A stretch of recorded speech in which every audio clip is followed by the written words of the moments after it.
Bonjour et allô à toutes et à tous. Ici Berlin. Cette fois-ci, espérons que ce sera la bonne. L'année dernière, souvenez-vous, la visite d'État d'Emmanuel Macron en Allemagne avait dû être repoussée à cause des émeutes dans les banlieues françaises. Certes, il y a quelques jours, la Nouvelle-Calédonie a chamboulé l'agenda présidentiel, mais à l'heure où ce podcast est enregistré, a priori, c'est bon, le voyage est maintenu.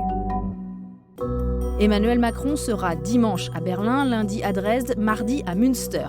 Les organisateurs allemands ont mis le paquet, beaucoup de rendez-vous lourds en symboles qui pourront donner lieu à pas mal d'émotions. On va éviter de parler politique pour mieux parler au peuple et raviver la flamme franco-allemande et européenne. Macron comme antidote au climat politique morose en Allemagne. Je sais que pour beaucoup de Français, cette phrase paraît totalement incongrue, mais regardons les choses vues d'Allemagne. C'est le principe du podcast avec un cas.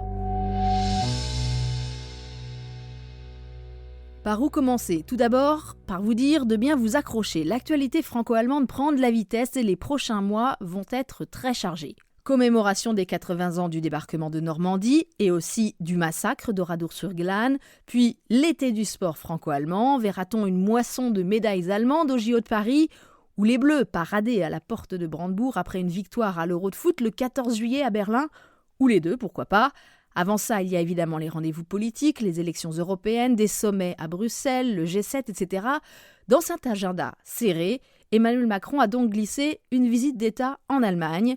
Et on va en parler tout de suite avec Marc Ringel, le directeur du DFI. Bonjour. Bonjour Hélène Kohl. Alors il y a environ un an, j'avais posé la même question à votre prédécesseur puisqu'on attendait cette visite d'État au mois de juillet. On le sait, elle a été repoussée et elle va avoir lieu là ce week-end. D'ailleurs, c'est peut-être même un meilleur moment, juste avant les élections européennes, on y reviendra.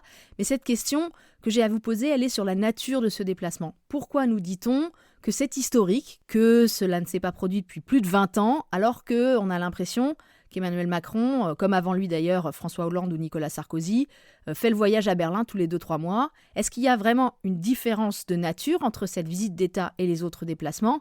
Est-ce que c'est juste parce que c'est plus long, presque 4 jours, ou bien est-ce que c'est l'occasion de mettre l'accent sur d'autres aspects peut-être ? Comme vous dites, il y a des visites des présidents français quasiment régulières en Allemagne, mais cette fois-ci, c'est vraiment quelque chose d'extraordinaire. Parce que c'est beaucoup plus solennel, beaucoup plus vaste et beaucoup plus démocratique. C'est-à-dire, il n'y a pas justement des rencontres de gouvernement, mais il y a aussi des rencontres avec le peuple allemand. Il va visiter la fête d'Europe, la fête de la démocratie à Dresde. Donc, c'est très très proche de la population. Donc, c'est un moment pour vraiment donner l'impression que c'est pas justement les présidents ou les dirigeants d'État qui se parlent à cette occasion-là, mais c'est vraiment une rencontre du peuple allemand, en fait, qui se passera avec cette visite-là. On va revenir après sur ce moment à Dresde. Il y a quand même un peu de politique au programme de ce déplacement, puisque les deux gouvernements français et allemands ont décidé, dans la foulée de la visite d'État, de programmer le mardi 28 mai le Conseil des ministres franco-allemands. C'est un rendez-vous qui est prévu par les traités entre les deux pays. C'est une obligation de se voir régulièrement, de convoquer ce conseil commun régulièrement. Quels vont être les sujets qui vont être abordés, Marc ? Et la question, en fait, qui est derrière ça, c'est est-ce qu'on va avoir, par exemple, une réponse allemande aux propositions d'Emmanuel Macron sur l'Europe et une réponse à son nouveau discours de la Sorbonne ?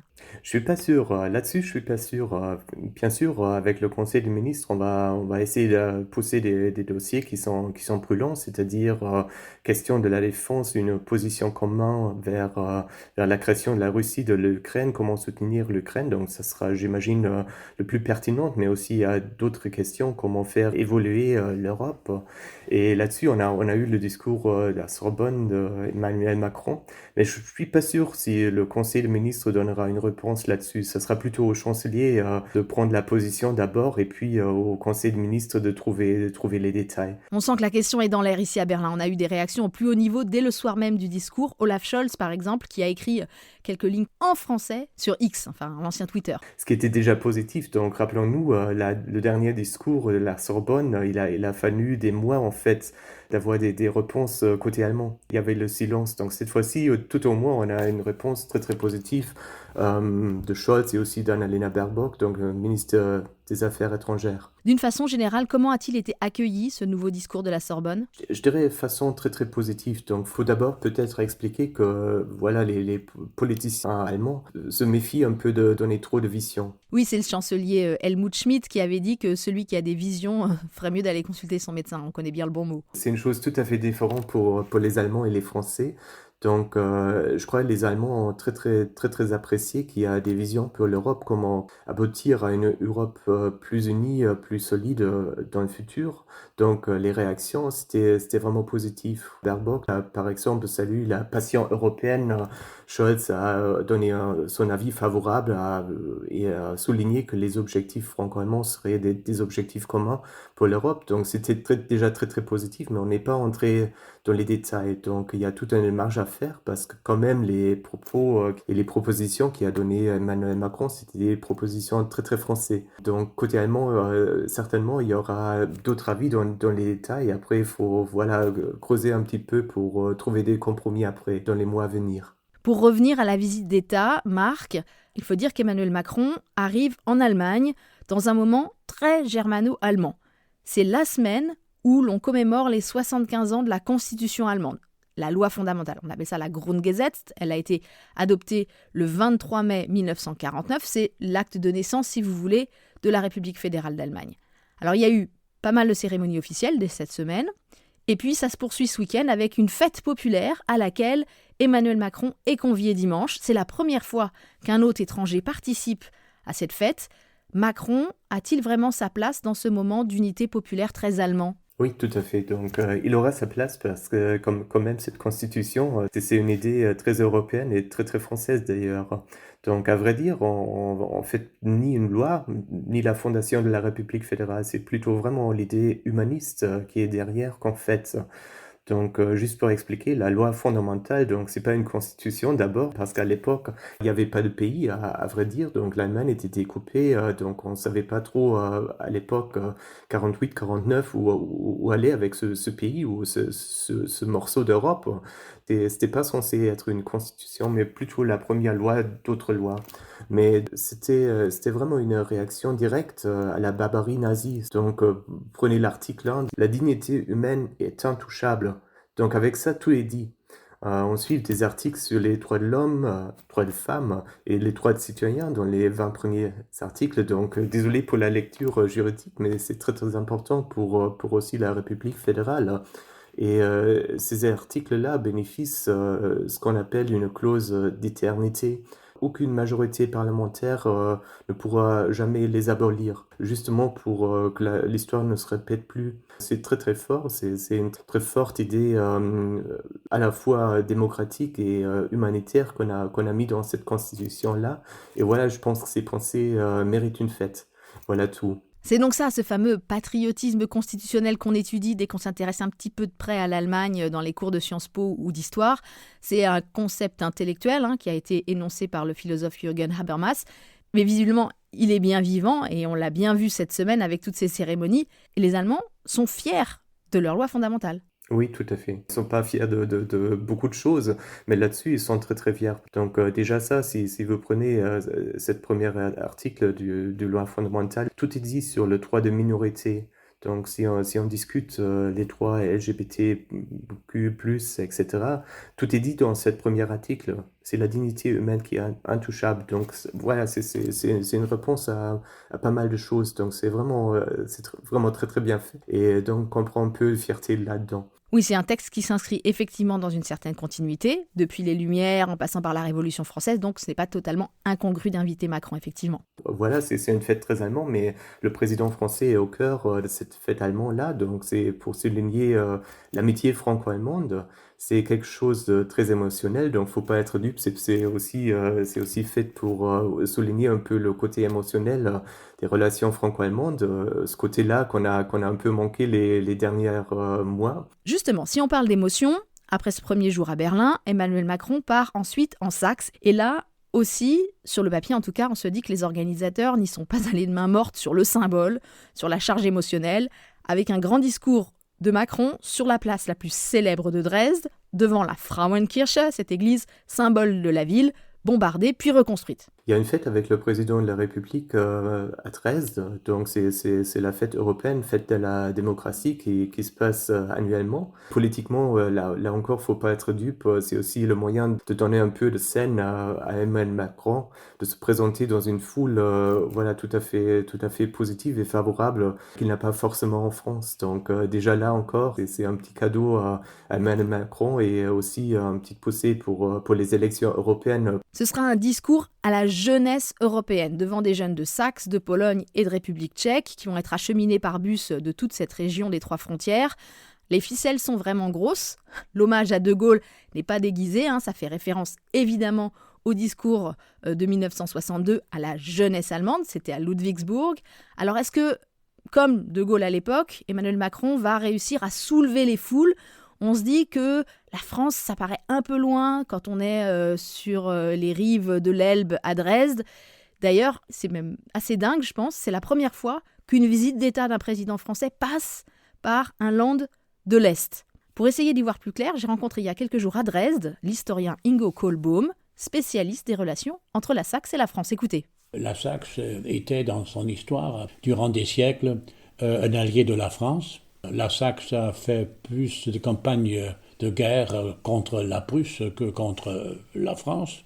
On parlait français ici, à la cour de Saxe. Donc pendant 24 heures, le gouvernement de Saxe va être énormément francophile. Là, vive le franco-allemand et après, la semaine après, on n'en parle plus. Nous autres, les acteurs qui vivons le franco-allemand, dans la vie de tous les jours, on n'a pas le vent en poupe. Même pas pour, en ce moment, même pas pour l'Europe. Si vous vous promenez dans les rues ici, vous ne voyez aucun affiche pour l'Europe, mais uniquement pour les élections communales. On va revenir sur la situation politique très particulière en Saxe, mais si on regarde l'Allemagne dans son ensemble, Marc Ringel, quelle est l'ambiance politique et sociale en ce moment ? En somme, dans quel pays Macron met-il les pieds ? Je dirais qu'il arrive dans un pays qui a perdu un peu la sûreté en soi-même. Donc la sûreté allemande, c'était une économie qui est forte. Donc maintenant, on est en crise économique. C'était une infrastructure qui marchait, des autoroutes qui étaient en ordre. Donc voilà, tout ça, ce n'est plus le cas. Donc il y a pas mal de doutes en fait dans cette Allemagne et avant les élections, il y a vraiment une assez grande fissure. Donc c'est un climat un peu en crise, tout à fait tendu en fait. Et à voir ce que ça donnera. Donc non, c'est pas une Allemagne solennelle qu'il retrouvera. Oui, la campagne électorale se déroule dans un climat agressif et même violent. On va l'entendre dans quelques minutes dans le reportage. Alors tous les partis sont concernés, mais les premières enquêtes montrent que très souvent les auteurs de violences gravitent dans la nébuleuse d'extrême droite. La criminalité d'extrême droite a bondi de 23% en un an. Les chiffres ont été rendus publics cette semaine par le ministère de l'Intérieur. Le parti AfD se radicalise de plus en plus, à l'image de sa tête de liste pour ces européennes, Maximilian Krah. Alors, vous l'avez peut-être suivi, il a été mêlé à des scandales de corruption, d'espionnage, et il y a quelques jours, il a tenu des propos révisionnistes au point que le Rassemblement national, au point que ses alliés français ont décidé qu'ils ne siégeraient plus avec l'AfD au Parlement européen. L'AfD trop sulfureuse, trop extrémiste, mais, paradoxalement, Marc Ringel, quand on regarde les sondages, alors certes, le parti a beaucoup reculé, il est autour de 16% aujourd'hui, mais il reste très très très puissant dans certaines régions, et Maximilian Krah est l'homme politique allemand qui est toujours et encore le plus suivi sur TikTok. L'AfD communique surtout dans les médias sociaux, il n'y a pas vraiment de discussion. Donc les médias sociaux, c'est un sens unique pour propager les opinions, mais ce n'est pas un moyen de discussion. Aux autres élections, on avait des discussions publiques, donc il y avait bien sûr des différences entre les partis, mais c'était surtout sur si je peux me permettre de dire comme ça, sur le sol démocratique. On était à fond d'accord sur la démocratie, sur les démarches à suivre. Là, on est vraiment avec une partie qui veut abolir la Constitution, abolir l'Europe, etc. C'est tout à fait autre chose et ça pose un très grand problème. Merci Marc Ringel, directeur du DFI, pour toutes ces précisions. C'est vrai que la démocratie allemande semble peut-être un peu impuissante. Là, on a eu cet hiver un débat de fond autour de la possibilité d'interdire éventuellement l'AfD, mais la question est un peu passée aux oubliettes depuis. Et pourtant, là, tout récemment, mi-mai, un tribunal a confirmé la surveillance de l'AfD par les services de renseignement intérieur, justement à cause de ses liens avec les réseaux d'extrême droite les plus radicaux, des mouvements identitaires et aussi à cause d'accents clairement fascistes de certains des chefs de l'AfD. Et d'ailleurs, petit point de vocabulaire ici, en Allemagne, les renseignements intérieurs s'appellent l'Office de protection de la Constitution. Donc vous l'entendez, on retrouve cet attachement à la loi fondamentale dont on est fier ici en Allemagne et qu'on se doit de protéger, y compris contre les ennemis intérieurs de la démocratie. Mais assez parlé, maintenant, partons en reportage pour écouter les Allemands. À l'est de l'Allemagne, les Européennes ne sont qu'un tour de chauffe. Le grand combat politique pour 3 Länder, ce sera en septembre avec les élections régionales en Saxe, en Thuringe et en Brandebourg. L'AfD est en force, malgré les scandales. Décomplexée, sans tabou, elle s'est lancée dans une campagne d'intimidation des autres partis. Début mai, on a franchi une étape avec l'agression d'un eurodéputé du parti SPD à Dresde. Roué de coups à la tête, il a dû être opéré en urgence. Comment militer la boule au ventre? Reportage avec une équipe de campagne du SPD à Dresde, David Philippot.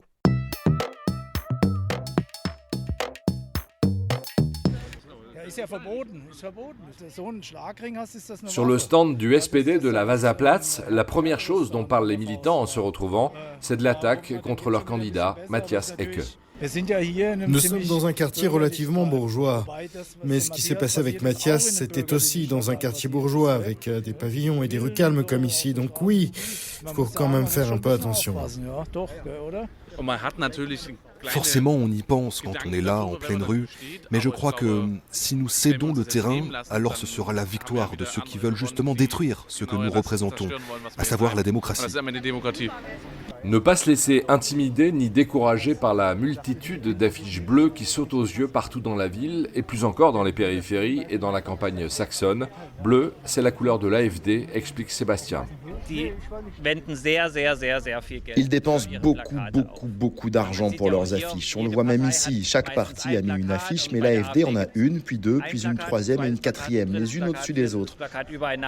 Leur but, c'est de montrer qu'ils sont les plus forts, mais ça n'est pas le cas à Dresde. Pas encore.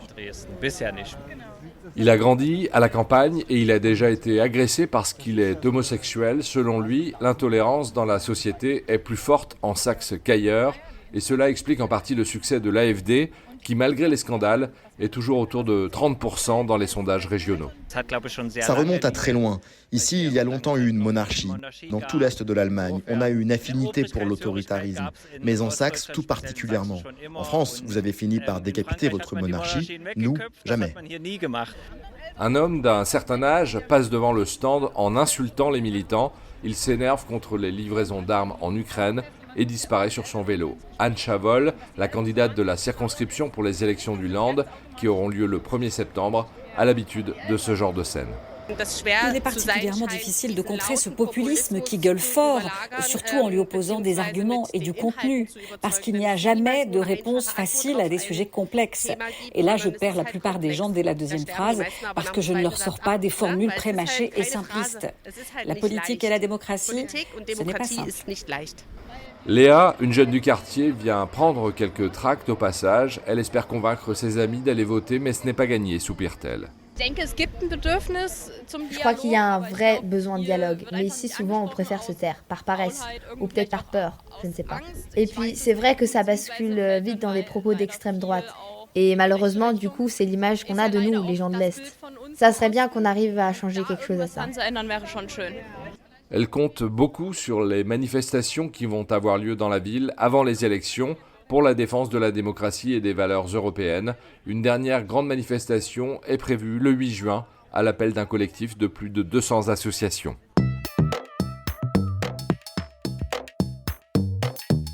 Bonjour Michel Derdevey, du think tank Confrontation Europe. Bonjour Hélène. On vient de l'entendre dans le reportage. La campagne est très tendue en Allemagne, notamment dans l'Est. Et on a bien compris, avec Marc Ringel, il y a quelques minutes, ce que Macron vient chercher avec ce déplacement en Allemagne. Réinjecter de l'émotion, avoir de belles images, c'est toujours bon à prendre. Hein. Mais je me demandais ce que les Allemands, et particulièrement les habitants de Saxe, de Dresde, pouvaient bien, eux, attendre de cette visite. Je dois dire qu'en allant sur place il y a quelques jours, j'ai été obligée d'abandonner mon cynisme de journalisme. Écoutez Franck, que j'ai rencontré justement dans un quartier à Dresde. Ces impulsions politiques pour l'Europe me transportent toujours. Il a identifié les problèmes et au moins il arrive avec des idées. On sent que ça fait battre son cœur. S'il vient ici, alors je suis sûr que les gens vont se déplacer et surtout la jeune génération. Et des jeunes d'un mouvement antifasciste me l'ont confirmé. Ils iront écouter Emmanuel Macron devant la Frauenkirche, car il est pour eux un porte-drapeau de l'Europe ouverte et humaniste, une figure positive de la démocratie à l'européenne.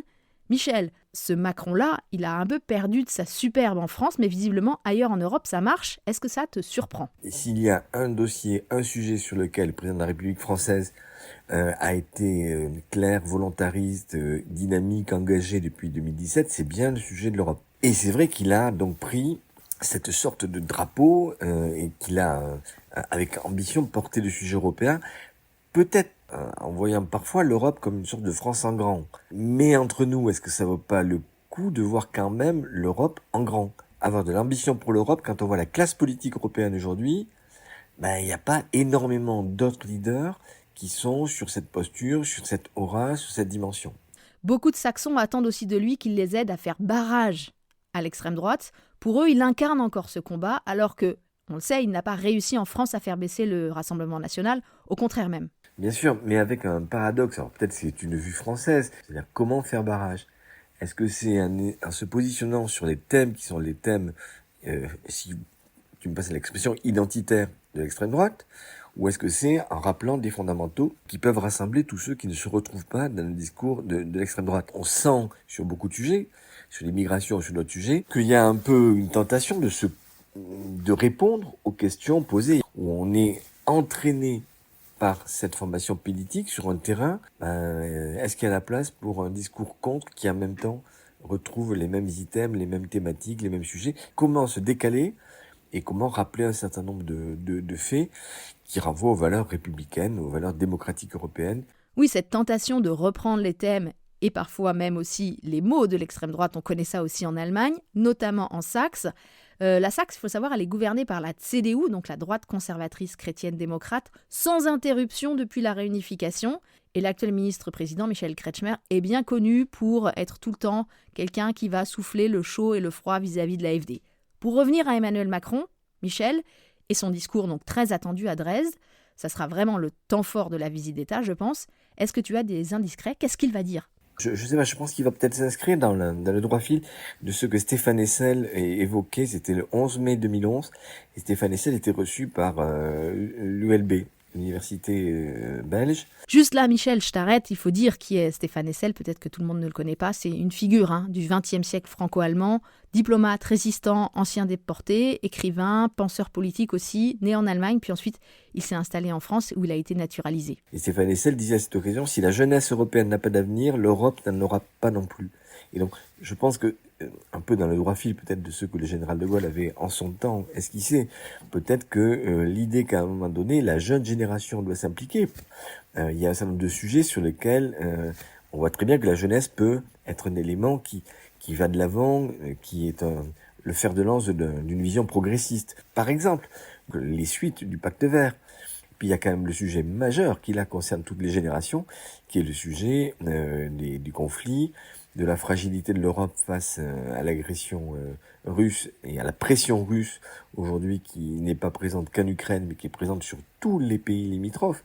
Donc le risque de mortalité de l'Europe, tel qu'il l'a développé lors du discours de la Sorbonne 2, je pense que c'est un thème aussi qu'il évoquera, parce que c'est une réalité, c'est pas un thème virtuel. Aujourd'hui on voit que sur tous les dossiers militaires, dossier économique, industriel, dossier social, le projet européen, il est fragilisé et il a besoin qu'on rappelle les fondamentaux.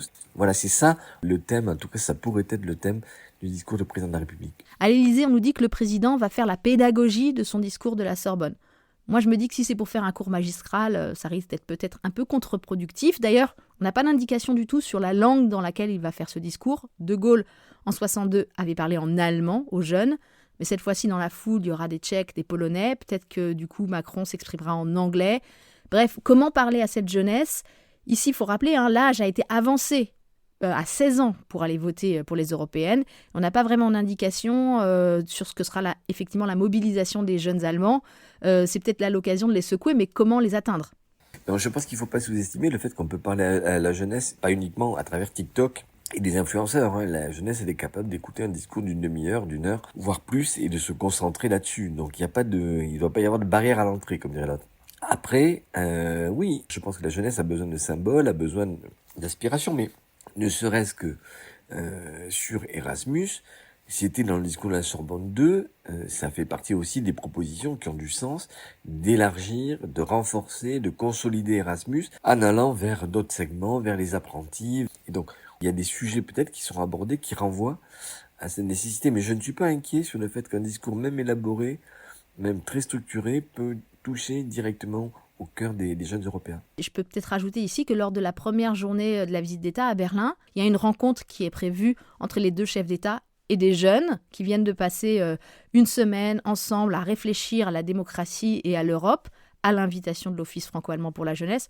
C'est 10 Allemands, 10 Français, 10 Ukrainiens, avec justement des parcours scolaires plus orientés vers le professionnel, des formations d'apprentis, etc.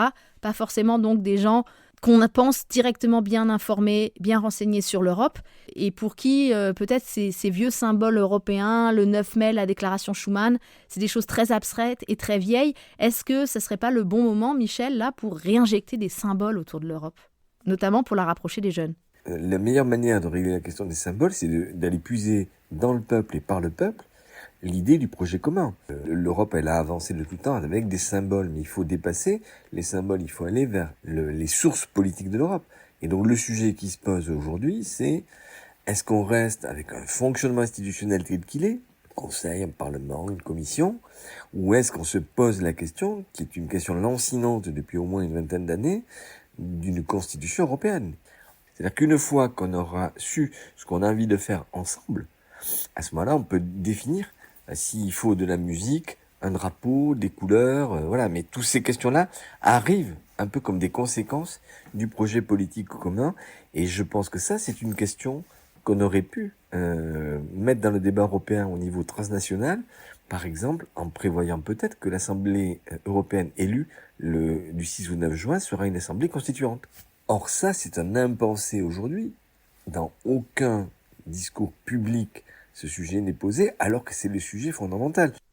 Merci Michel Derdevey. Beaucoup d'attentes et de questions donc autour de cette visite d'État. J'espère qu'avec cet épisode, le podcast Avec un K a pu vous donner des éléments de contexte pour mieux la suivre et la comprendre. Et avant de finir, je n'oublie pas, évidemment, notre Minute K, 60 secondes pour mettre en avant un projet, un acteur, une action qui fait du bien au climat et à la planète. Aujourd'hui, alors que la visite d'État, nous dit-on, veut célébrer la permanence et la profondeur du lien franco-allemand, voici un bel exemple, et c'est Maëva, habitante à l'écolieu de Langenberg, qui nous en parle. On est un écolieu franco-allemand. En fait, la limite du domaine, c'est la frontière au nord de l'Alsace. Et donc, symboliquement, il y a un toboggan pour les enfants de part et d'autre de la frontière. C'est un domaine qui fait 20 hectares au total. Donc, il y a des Français et des Allemands qui vivent sur le même lieu. Et aussi, on peut travailler sur place. Il y a quelques postes qui ont été créés. C'est un ancien château du XVIIIe siècle. Donc, il y a eu beaucoup de travail de rénovation à faire dans le château et aussi des logements à créer à l'extérieur du château. On minimise notre impact en termes de bilan carbone parce qu'on utilise vraiment des matériaux biosourcés qui a très peu besoin de chauffer. On a pu réduire notre utilisation de la voiture et la partager. Et on partage des vélos électriques aussi. Il y a un grand jardin partagé et donc les récoltes vont dans la cuisine collective. Et voilà, vraiment, c'est le côté partage des ressources qui va avoir un bilan plus positif. Et aussi, l'apprentissage du vivre ensemble, qui est quand même la clé pour avoir moins d'impact individuel. Apprendre à décider ensemble à 36 comment on préserve les ressources. C'est une très bonne école. Voilà, et si cet écolieu vous intéresse pour faire un peu plus qu'un tour de toboggan sur la frontière, sachez qu'il y a chaque année la place pour une personne en service civique français et une personne en service civique allemand. Ce podcast est produit avec le soutien du Fonds citoyen franco-allemand parce qu'en 2024, on n'a jamais eu autant besoin de mieux se connaître pour mieux se comprendre. Le podcast Avec un K revient dans 2 semaines. Je m'appelle Hélène Cole avec un K et je vous dis à bientôt. Bis bald.